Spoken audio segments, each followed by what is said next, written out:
Hello दोस्तों, आप लोग कैसे हैं। आज बात करेंगे भारतीय दंड संहिता की। दोस्तों, बहुत ही सोच विचार के पश्चात मैं भारतीय दंड संहिता को डील करने के बारे में सोचा और मैं आप सभी के सामने भारतीय दंड संहिता के बारे में अब सारी की सारी बात केस रेलिवेंट के साथ रखने की कोशिश करता हूँ। दोस्तों, मेरे चैनल पे यदि नए हो तो सब्सक्राइब करो और सब्सक्राइब नहीं किए हो तो कर दो। और दोस्तों, एक बात याद रखें, यदि आप वकील हैं या लॉ स्टूडेंट हैं तब तो फिर आपके लिए बहुत ही बेस्ट ये सेक्शन है।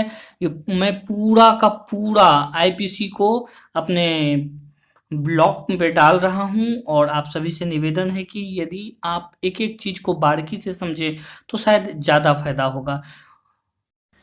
सबसे पहले वही घिसी पिटी बातें मैं आपको बताना चाहता हूँ। इंडियन पैनल आईपीसी यानी इंडियन पैनल कोड यानी भारतीय दंड संहिता कब लागू हुआ? 1860 ईस्वी में हो तो गई।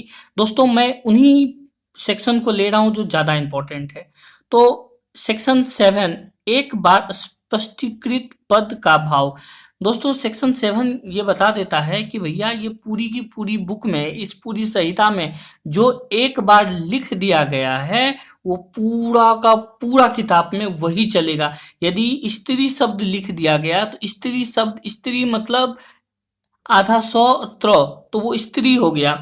पुरुष जाति का मतलब पू केवल लिख देने से पुरुष जाति का हो गया। जैसे AIR ऑल इंडिया है ना, जो होता है वो पूरे के पूरे बुक सेक्शन में वही हो जाएगा। तो सेक्शन 7 का मतलब हुआ कि एक बार जो स्पष्टीकरण दे दिया गया है वही स्पष्टीकरण पूर्ण रूप से हर जगह लागू होगा। तो इसमें कोई डाउट नहीं होना चाहिए आपको। सेक्शन 8 कहता है लिंग के बारे में। दोस्तों, एक बात जान लीजिए कि पूरे भारत में यदि लिंग की बात आती है तो ये हर एक पे लागू होगा, चाहे वो पुरुष हो, स्त्री हो या फिर थर्ड जेंडर हो। लिंग मतलब ये एक ऐसा प्रोसीडिंग है जो तीनों पे लागू होगा। पुल्लिंग वचन शब्द जहां प्रयोग किए जाएंगे, पुल्लिंग शब्द जहां भी प्रयोग किए जाएंगे, केवल वो पुल्लिंग के लिए नहीं होगा। याद रखिएगा, केवल वो शब्द पुल्लिंग के लिए नहीं होगा, वे हर एक व्यक्ति के लिए होगा, चाहे वो नर हो, नारी हो या कोई अन्य हो। तो 8 सेक्शन आप समझ गए, कोई डाउट नहीं है तो ठीक है। अब 9 में चलते हैं।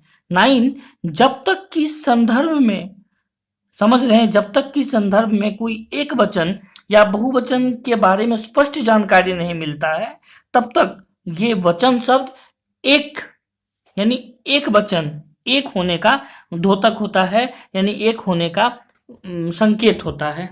याद रखिएगा, जब तक क्लियर ना हो जाए कि ये 2 है, 4 है, 5 है, 6 है, तब तक वो एक ही होगा।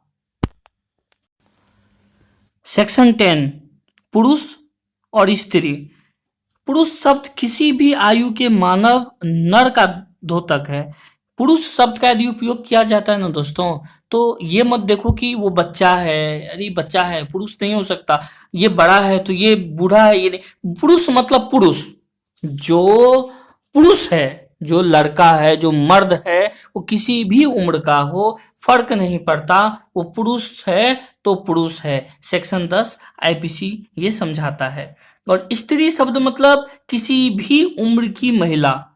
ये बात की बात है कि वो बच्चा है, बड़ा है, ये कोई वहां इशू नहीं है। यदि महिला है, स्त्री है। सेक्शन 10 बहुत ही ज्यादा क्लियर किया है इस बात को कि पुरुष शब्द किसी भी आयु के मानव के नर का द्योतक होता है और स्त्री किसी भी आयु, समझ रहे, किसी भी आयु की मानव नारी का द्योतक होता है।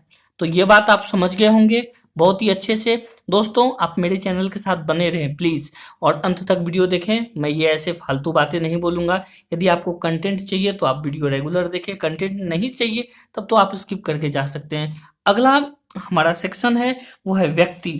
अब यहाँ व्यक्ति शब्द बहुत इंपॉर्टेंट है, लोगों को समझ नहीं आता है। व्यक्ति मतलब कोई पर्सन ऐसा नहीं है, कोई भी कंपनी या संगम, संगम कहिए, कोई भी कंपनी, यदि कोई कंपनी है जैसे मेट्रोला है, ये भी एक व्यक्ति है, एक पर्सन है। याद रखिएगा, कोई भी व्यक्ति, ये जरूरी नहीं है कि वो जीवित व्यक्ति हो, वो मरा हुआ ऑब्जेक्ट भी हो सकता है, उसको व्यक्ति से आइडेंटिफिकेशन करते हैं। तो कोई कंपनी या संगम या व्यक्ति निकाय, चाहे वो नियमित हो या नहीं, व्यक्ति के अंतर्गत आता है। याद रखिएगा दोस्तों, वो व्यक्ति के अंतर्गत आता है। सेक्शन 12, लोक। लोक यानी पब्लिक।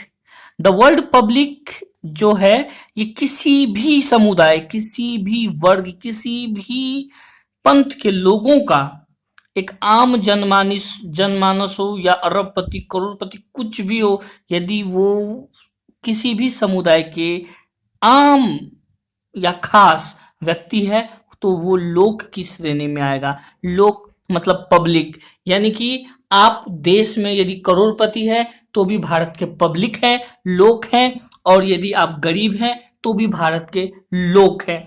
प्रस्तावना में आप सुने हैं, हम भारत के लोक।